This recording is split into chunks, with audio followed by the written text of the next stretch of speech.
नमस्कार, मेरा नाम है सनन। दिन है बुधवार, तारीख है 17 दिसंबर और आप सुन रहे हैं रेडियो भारती। सबसे पहले हेडलाइंस। हैदराबाद के सिकंदराबाद के राष्ट्रपति नीलम जाएंगी द्रौपदी मुर्मू। प्रधानमंत्री नरेंद्र मोदी ने इथोपिया के प्रधानमंत्री अबी अहमद अली के साथ की वार्ता। राष्ट्रपति डोनाल्ड ट्रंप ने भारत और प्रधानमंत्री नरेंद्र मोदी की प्रशंसा की। 3 देशों की अपनी यात्रा के अंतिम चरण में आज ओमान पहुंचेंगे प्रधानमंत्री नरेंद्र मोदी।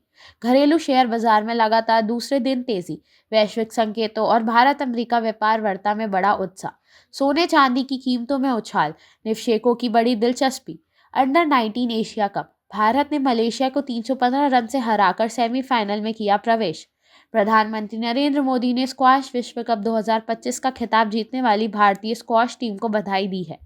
अब खबरें विस्तार से। राष्ट्रपति द्रौपदी मुर्मू आज दोपहर बाद हैदराबाद के सिकंदराबाद के बोलाराम स्थित राष्ट्रपति नीलम जाएंगी। वे वहां 22 दिसंबर तक रहेंगी। राष्ट्रपति मुर्मू 19 दिसंबर को राज्य लोक सेवा आयोग के अध्यक्षों के राष्ट्रपति सम्मेलन का उद्घाटन भी करेंगी।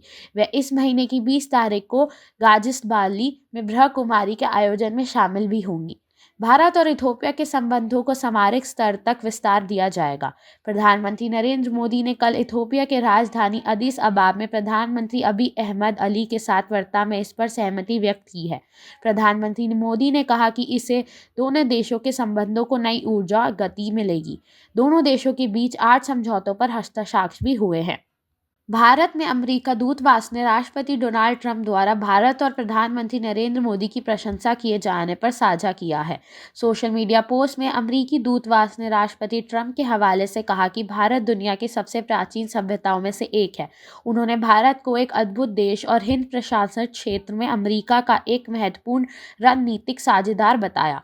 राष्ट्रपति ट्रंप ने अपने बयान में प्रधानमंत्री नरेंद्र मोदी को अमेरिका का असाधारण दोस्त भी बताया है। प्रधानमंत्री नरेंद्र मोदी 3 देशों की अपनी यात्रा के अंतिम चरण में जॉर्डन और इथोपिया के बाद आज शाम 2 दिन की यात्रा पर ओमान पहुंच रहे हैं। उनकी यह यात्रा ओमान के सुल्तान हैतम बिन तारिक के निमंत्रण पर हो रही है। प्रधानमंत्री मोदी के साथ एक उच्च स्तरीय शीतमंडल भी ओमान पहुंच रहा है। इस यात्रा के दौरान दोनों देशों के बीच व्यापक आर्थिक भागीदारी समझौतों पर हस्ताक्षर की संभावना भी है। घरेलू शेयर बाजार सूचांकों में आज लगातार दूसरे दिन तेजी का दौर रहा। वैश्विक स्तर पर सकारात्मक संकेतों और भारत अमेरिका व्यापार समझौते को जल्द अंतिम रूप दिए जाने की उम्मीदों से बाजार में उत्साह रहा। बम्बई शेयर बाजार का सेंसेक्स आधा प्रतिशत की बढ़त से 450 अंक उछलकर 85,268 पर बंद हुआ। नेशनल स्टॉक एक्सचेंज का निफ्टी भी 0.6% की मजबूती से 148 अंक बढ़कर 26,047 पर बंद हुआ।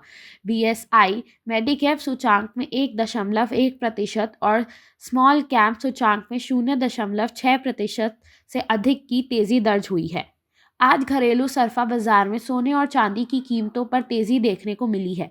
अंतर्राष्ट्रीय बाजार में मजबूती और सुरक्षित निवेश की मांग बढ़ने के कारण सोने के दाम चढ़े। चांदी की कीमतों में भी उलट दर्ज किया गया है। बाजार जानकारों के अनुसार आने वाले दिनों में वैश्विक आर्थिक संकेतों के आधार पर कीमती धातुओं की कीमतों में उतार चढ़ाव बना रह सकता है। अंडर 19 एशिया कप क्रिकेट में भारतीय टीम सेमीफाइनल में पहुंची। भारत ने आज अंतिम लीग मुकाबले में मलेशिया को 315 रन से हराया। पहले बल्लेबाजी करते हुए भारतीय टीम ने निर्धारित 50 ओवरों में 408 रन बनाए। मलेशिया की पूरी टीम 33वें ओवर में सिर्फ 93 रन पर ही सिमट गई। अभिज्ञान कुंडे को 209 की शतकीय पारी के लिए प्लेयर ऑफ द मैच चुना गया। प्रधानमंत्री नरेंद्र मोदी को गृह मंत्री अमित शाह ने पहली बार स्क्वैश विश्व कप 2025 का खिताब जीतकर इतिहास रचने पर भारतीय स्क्वैश टीम को बधाई दी है। सोशल मीडिया पोस्ट में श्री मोदी ने जोशन चिन्पा, अभय सिंह, वेलमिन सेंथिल कुमार और अनहात सिंह के असाधारण प्रदर्शन की सराहना की है। उन्होंने कहा कि स्क्वैश खिलाड़ियों ने अपने समर्पण, अनुशासन और निष्ठता के साथ देश को गौरवहीन किया है। अब हम आपसे लेते हैं अलविदा, इस वादे के साथ कि आप बने रहेंगे रेडियो भारती के साथ। धन्यवाद।